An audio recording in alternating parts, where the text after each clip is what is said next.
Hola, bienvenidos a Control Estadístico de Procesos. La planificación es la clave del éxito. Sueña a que suceda. Bienvenidos a nuestra Universidad Bicentenaria de Aragua y específicamente a nuestra cátedra de Control Estadístico de Procesos, en lo que respecta a nuestro núcleo temático 3 y nuestro tercer video de clase virtual. Mi nombre es Osvaldo Carvajal y les reitero, le doy una cordial bienvenida. A continuación de este presente video, ahora vamos a hablar nuevamente del plan de evaluación del curso, la bibliografía recomendada, y hablaremos sobre el gráfico de control que es parte de nuestro núcleo temático 3. Y por supuesto, al final hablaremos sobre nuestra actividad sumativa número 3. Nuestro programa de evaluación de curso, estamos en la semana 7, ya nos falta poco para terminar el periodo. La semana que viene deberán entregar un ensayo que contiene nuestra sumativa número 3, vale 25% de la nota, pero un acumulado del 75% de la nota y se corrige a través de una rúbrica. Luego nos volveremos a ver la última clase virtual en la semana 9 y finalizaremos nuestra semana 10 con nuestra sumativa número 4.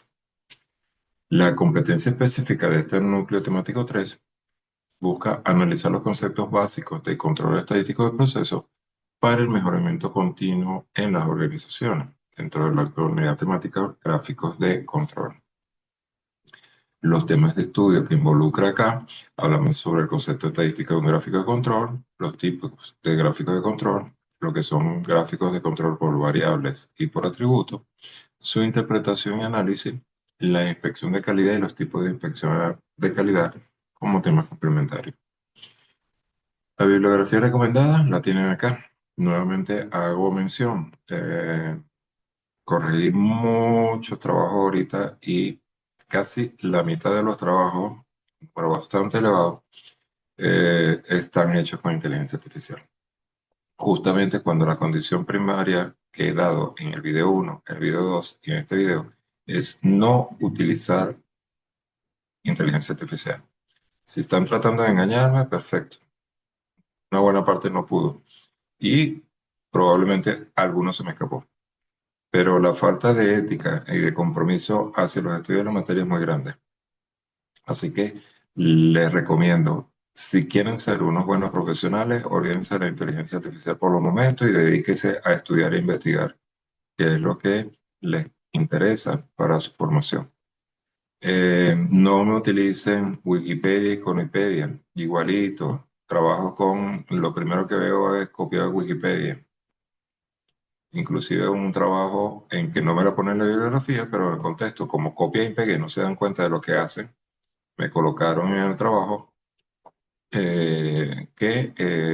según el autor Wikipedia. Es eso, autor Wikipedia. Entonces, por favor, ya lo he mencionado bastante, lo he dicho en todas las iteraciones que hemos tenido, mas sin embargo observo que no le están prestando atención a las indicaciones dadas.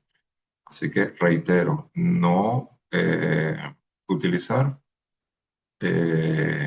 ningún tipo de enciclopedia virtual, Econopedia, Wikipedia o similares, ni blogs personales, ni, por favor, el uso de la inteligencia artificial.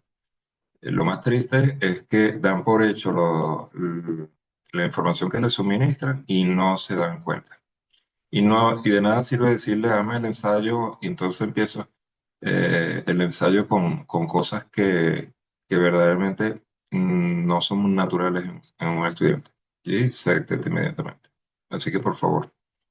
Lo otro, aquellas personas que copian la bibliografía, me ponen 5 libros en inglés, pensando que con ello van a tener un mayor punto, y resulta ser que no hacen las traducciones, no reflejan traducciones, ni siquiera los libros, porque he detectado libros que yo sí los conozco porque me tocó estudiarlos en su momento a nivel de posgrado y son extremadamente complejos y esa complejidad no está en sus trabajos. O sea, no pretenden engañar, repito, que bastante experiencia tengo para determinarlo. Así que apliquen la honestidad y trabajen en forma adecuada. Con respecto ya entrando en materia, los gráficos de control, vamos a decir que los gráficos de control es una representación en forma de diagrama. y que básicamente nos indica si un proceso se encuentra en una condición estable o, como se le conoce, en control. Eh, Esto lo que indica básicamente es que estamos generando las unidades dentro de las especificaciones dadas y por lo tanto se consideran unidades en buen estado. Eh, Normalmente, desde el punto de vista estadístico, se dice que un proceso está en control estable cuando la ocurrencia de las variaciones que se generan en el proceso son todas de tipo aleatorio. De lo contrario, se generan unidades fuera de control. Una gráfica fuera de control básicamente nos ayuda a no solamente visualizar que el proceso está fuera de lo que son la generación de unidades en buen estado, sino que también nos permite entonces inmediatamente iniciar una investigación para identificar las causas y tomar las medidas correctivas del caso. Y se convierte entonces en un mecanismo de detección de causas que afectan la calidad de nuestro producto. Normalmente tenemos dos tipos de variaciones como tal, si las quisiéramos clasificar. Las primeras denominadas las causas comunes, que son aleatorias, que son inherentes al sistema, son predecibles estadísticamente y difíciles de eliminar sin cambiar el proceso mismo. Por eso son llamadas causas comunes. Y ocurren, repito, bajo ciertos procesos aleatorios. Luego tenemos las causas especiales que son asignables. Son factores externos, fallas mecánicas, errores humanos. Son picos atípicos que el control estadístico busca identificar para corregir. Sobre esta es que básicamente nos enfocamos, ya que las causas comunes implicarían, como se dijo anteriormente, cambiar el proceso mismo. Los gráficos de control están conformados por una serie de elementos. Tienen un eje X, este se indica el tiempo o el número de muestras o de mediciones seleccionadas. Tenemos un eje vertical en el cual se representa algún indicador de la variable que se quiere medir. Eso, temperatura, presión, cualquier elemento que se quiera medir. Tiene unos límites de control que están establecidos por una línea media, que es el valor medio de los valores muestrales y lo que genera un límite superior de control y un límite inferior de control, que se calcula en forma estadística y que me determinan si las unidades comprendidas entre ambos límites, entre el superior e inferior, cumplen con el proceso productivo nuestro. Y luego tenemos los datos. En este caso son los puntos que vemos en esta gráfica, que son las mediciones puntuales que se toman a lo largo del proceso de fabricación. Existen dos tipos de gráfica de control básicamente, en las denominadas control por variables y los gráficos de control por atributo. Veamos cada uno de ellos. En los gráficos de control por variables se busca analizar la característica de calidad de la variable continua que representa. Entonces, el primer dato representan variables continuas y permiten determinar una falla potencial en la calidad de un proceso justamente que ocurre debido a la aleatoriedad del mismo. La finalidad de esta gráfica de control es distinguir entre la variación por causas comunes, que repito, son inherentes al proceso, y las causas especiales o asignables, que deben investigarse y eliminarse. En otras palabras, lo que se busca es determinar la característica de calidad de aquello que estamos midiendo. Repito, peso, longitud, temperatura, presión, cualquier elemento que queramos medir. Eh, Si encontramos valores fuera de lo que es el rango de funcionamiento, eso inmediatamente originaría que tendremos que hacer una investigación para tratar de minimizar dicho efecto o eliminarlo, erradicarlo.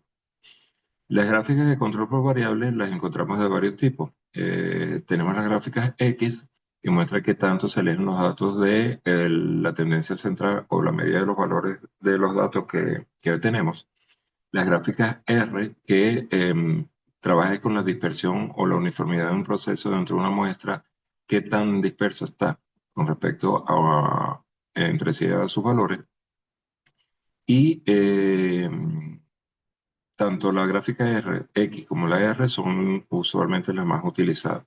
También cierta popularidad las gráficas XR, que es la de promedio de rango, que mide la relación de las especificaciones de calidad con la tendencia central y la dispersión, que se utiliza normalmente para grupos pequeños cuando el número de muestras es menor que 10. Existen otros tipos de gráficas, como las promedio y desviación estándar, que se utiliza para grupos mayores a 10, la mediana y rango, utilizando la mediana en lugar de la media, la, y las gráficas IMR, que son lecturas individuales y rangos, donde no es posible agrupar los datos, se utiliza esta medida que nos permite manejar datos en forma continua. También tenemos, como dije anteriormente, los gráficos de control por atributos. Estos gráficos representan variables discretas. Recuerden que anteriormente hablamos de variables continuas, ahora hablamos de variables discretas y que nuevamente buscan analizar si el dato medido se encuentra dentro de un rango específico que cumple con una especificación dada. Eh, Existen diferentes tipos de gráficos. Tenemos los gráficos P, que miden el porcentaje o la proporción de artículos defectuosos por muestra. Por ejemplo, si tenemos una muestra de 1000 productos y 200 de ellos tienen al menos un defecto, hay una fracción de defectuosa de 0,20. Y ese es el valor 0,20 que se representa en el eje Y de nuestra gráfica. Existen los gráficos NP. Este valor es el número de unidades defectuosas de una muestra, y si una muestra, por ejemplo, tiene 1000 productos y 200 de ellos tienen al menos un defecto, representamos el valor 200 en el eje Y. Antes era una proporción, ahora es el valor como tal que hemos encontrado de defecto. Tanto los gráficos P como los NP son muy comunes.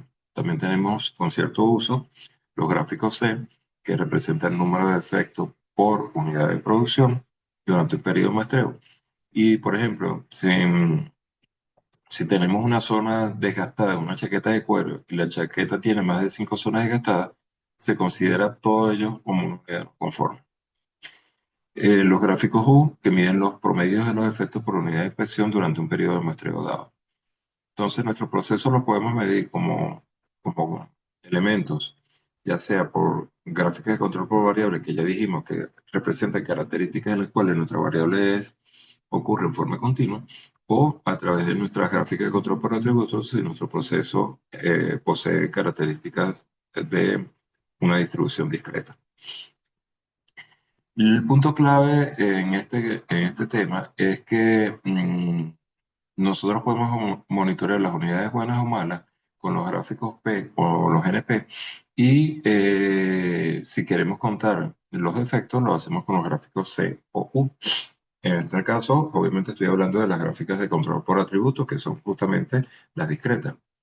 Y usualmente les doy esta tabla en la cual las P y las NP, que repito, estamos midiendo si la unidad está buena o mala, se distribuyen a través de una base o una distribución binomial.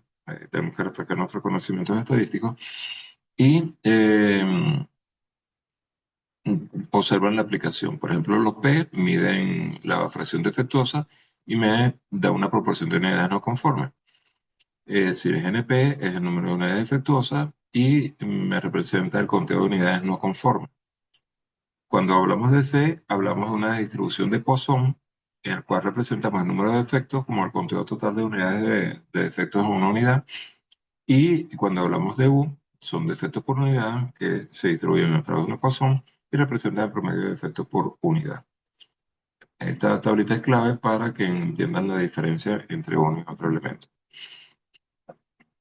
Eh, Hay un criterio que establece lo que conocemos como inestabilidad, que es la regla de Western Electric.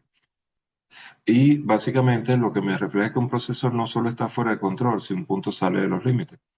Y en este caso ocurren patrones, y algunos indicadores de ello es que se encuentra un punto fuera de los 3 sigma, o que 7 u 8 puntos consecutivos están por encima o por debajo de la línea central, o que existe una tendencia de 6 puntos consecutivos por encima de o por debajo de la línea central. Y cuando se observa periodicidad, cuando nosotros tenemos estos elementos, puntos fuera de control o corridas de elementos por encima o por debajo de la línea central, o se repiten en forma periódica, estamos ante un criterio de inestabilidad. Quiere decir que el proceso o ya está fuera de control o está por salirse del control. En ese caso, hay que detener el proceso, revisarlo y hacer las correcciones adecuadas para que el proceso vuelva a su neutralidad. Luego tenemos el tema de lo que conocemos como la inspección de calidad, que consiste en examinar y medir las características de calidad de un producto. Y esto se hace a través de la utilización de, de instrumentos de medición, patrones de comparación, equipos de prueba y ensayo, que a través de la medida que se genera nos permite determinar si se cumple o no se cumple con los requisitos especificados de nuestro proceso. Básicamente, entonces aquí comparamos una unidad de producto o servicio con las especificaciones dadas para ver si pasa o no pasa la inspección de calidad. La inspección de calidad tiene como objetivo determinar si el producto está conforme o no conforme. ¿Con qué? Con los parámetros especificados de nuestro producto o servicio. Y se busca evitar que los productos defectuosos salgan del proceso productivo y permite separar los productos defectuosos para su desecho o reproceso. Eh, Previo a ello, tiene que haber obviamente el establecimiento de unas especificaciones de calidad de los productos para determinar si nuestro producto está o dentro o fuera de ese rango. Eh, el propósito de la inspección es evitar que los productos lleguen al cliente, identificar fallas que generan retroalimentación en el proceso, aplicando control estadístico del proceso y separar lotes buenos o lotes malos a través de la inspección por muestreo. Los tipos de inspección de calidad que tenemos se clasifican en primer término según el número de artículos inspeccionados. Entre ellos tenemos la inspección del 100%, en la cual revisamos el universo completo de nuestros productos para determinar si están buenos o malos. Y usualmente se utiliza cuando hay productos críticos o lotes de alto riesgo y buscan minimizar la fatiga humana, básicamente. La inspección por muestreo utiliza basamento estadístico y selecciona un tamaño de una muestra y su confiabilidad, con qué porcentaje de margen de error me voy a manejar. Y usualmente se utiliza cuando tenemos pruebas destructivas o grandes volúmenes de producción. La inspección sensorial se basa en los sentidos, ya sea la vista, el tacto, y se emplea para efectuar defectos estéticos o de acabado. Tenemos la inspección de comprobación que permite comprobar grandes cambios en los niveles de calidad con muestras pequeñas, o la inspección cero, en la cual no se realiza ninguna inspección porque asumimos que el producto de nuestro proceso cumple 100% con la calidad requerida. Por lo tanto, el proceso tiene que ser muy, muy robusto. Ahora, tenemos también una clasificación según la etapa del flujo de productos en que se encuentra. Podemos tener inspección en la recepción, que básicamente es desde que estamos generando el proceso de compra de los materiales para nuestro proceso, determinar que los mismos cumplen con nuestros requerimientos de calidad para que puedan ingresar al sistema. Una inspección intermedia o de proceso que ocurre en cualquier etapa del proceso, si el mismo se puede fraccionar en etapas. La inspección del producto, ya que de por sí es el producto terminado como tal, si pasa o no pasa. Tenemos inspección previa a la entrega, que ocurre al momento de realizar un envío. Determinamos si el producto todavía conserva la calidad requerida. La inspección durante la entrega, que es cuando se le llega directamente al cliente, que puede ser afectado por el transporte, por ejemplo, de la mercancía o del producto terminado. La inspección del producto almacenado, que se hace cuando el producto ha estado almacenado durante largos periodos de tiempo. Y la inspección de auditoría, que se utiliza para diagnosticar si se cumple con la garantía o no de nuestro proceso y además se verifica que el proceso funciona en forma normal. Por último, tenemos la inspección de terceras personas, que es cuando, por ejemplo, algunos grupos de consumidores o el gobierno hace algún tipo de inspección ajena a nuestra empresa, pero necesaria por algún cumplimiento de alguna regulación o por un acuerdo. Un ejemplo de una ruta de inspección, por ejemplo, se recibe el lote, se revisa, selecciona la muestra, si es por muestreo, se mide a probar contra un estándar y si cumple o no cumple la especificación, se acepta y libera o se rechaza para dos posibles caminos, reprocesar o desechar. Aquí hay una máxima de la inspección que dice que la calidad no se inspecciona, se fabrica. La inspección en sí no mejora el producto, solo detecta el fallo. Eso es importante entenderlo. Vemos si está bueno o está malo. No con ello corregimos ni la causa ni la falla en el producto. A través de la ISO 28591 del 2026, se establecen los procedimientos de muestreo para inspección por atributos. Esta es una norma internacional que establece un sistema de planes de muestreo para aceptación aplicándole a la inspección por atributos, la determinación si el producto está conforme o no conforme. Y tiene una primera parte que habla de los esquemas de muestreo indexados por límite de calidad de aceptación para inspección de lote por lote. Ese es el verdadero norma, título de la norma. Básicamente, determina que en una inspección la unidad inspeccionada está conforme o no conforme y no se analizan a través de la norma valores numéricos continuos, sino de conteos de defectos. Por ejemplo, piezas con rayón o sin rayón, soldadura aceptable o no aceptable, etiqueta posicionada en forma correcta o en forma incorrecta. La norma decide si un lote completo se acepta o se rechaza a partir de la inspección de una muestra representativa a través de criterios estadísticos y la inspección se puede realizar lote por lote de forma estadística estructurada o sin necesidad de inspeccionar el 100%. Esta norma no garantiza la calidad de los efectos, sino que controla el riesgo de la decisión usando la estadística y obviamente buscando minimizar el efecto de la misma. Esta norma establece que se pueden cometer dos tipos de errores de calidad. El error tipo 1, que es riesgo del productor, que se le conoce usualmente como alfa, que se origina al rechazar un producto siendo este correcto o cumpliendo con todos los parámetros de buena calidad. Y el error tipo 2 es riesgo del consumidor, que se define como beta, y que se origina al dar como buena una muestra que en realidad no se encuentra dentro de los parámetros válidos de calidad. O sea, damos por buena una unidad mala. En el primer caso, rechazamos una unidad buena. En este caso, damos por buena una unidad mala.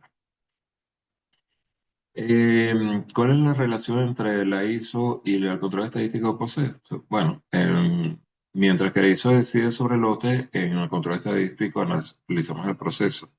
La ISO es reactiva, el control estadístico es preventivo.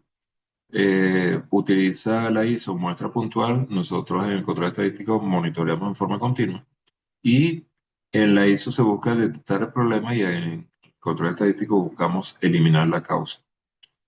Eh, es importante decir que la ISO no reemplaza el control estadístico y el control estadístico reduce la necesidad de inspecciones por un muestreo. Entonces, la ISO se convierte en una herramienta estadística para mejorar el proceso y que se verifica que la calidad se mejora con inspección y con el control estadístico del proceso.